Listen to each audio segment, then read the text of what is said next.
Rural areas without access to electricity can find it hard to attract good teachers. This affects a lot from lack of light for pupils to do their schoolwork to availability of essential equipment, computers, and other learning aids in schools.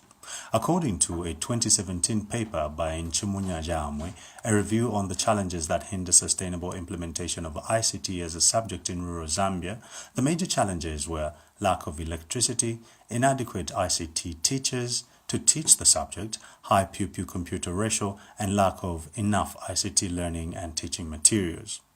While access to electricity can transform whole communities, powering homes, schools, and clinics, this seems more to be meant for the urban than rural communities. Some parents and teachers alike have expressed worry at the increasing disparity to access the commodity between those in urban areas and those in the rural setting, questioning the logic of introducing ICTs in schools when the rural half cannot access power. High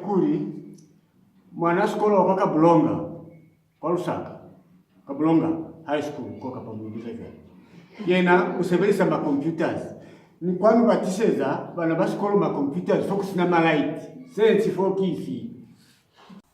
The Zambian government, through the Ministry of General Education, rolled out a new curriculum from early childhood education to secondary school in 2013. The new curriculum adopted the learning and teaching of ICT as a subject. Schools in both urban and rural settings were expected to implement the new curriculum. Patrick Piri, head teacher at Mpanda Mateo Primary in Chipangali constituency in Eastern Province, laments the lack of access to electricity with a power line a whisker away from the school. A lot is concerning electricity. Power just goes behind these toilets, you can see, but we are not benefiting as a school. It depends a lot. Are we not Zambians? Are we not supposed to benefit from these lines? Another head teacher, Nganga Kaliza of Maondo Primary School in Sheke district of Western Province, expressed similar concern, while a parent added his thoughts to the matter. Looking at the infrastructure, it is very poor, it's very old, and we are not happy because any time we may receive casualties of collapsing and such things. At the moment, the community managed to put up a mud and poor and mud structure to increase on the number of classrooms. But otherwise, we are really very much behind as far as the learning changes have come into our way. We don't have power, so the children here cannot use even the computers. There is no need to think of teaching computer studies because of that power. And there are many other things which we are lacking because of the lack of electricity in the school. The accommodation is not enough because so far we have only 4 government houses, so the rest of the teachers are commuting from the township.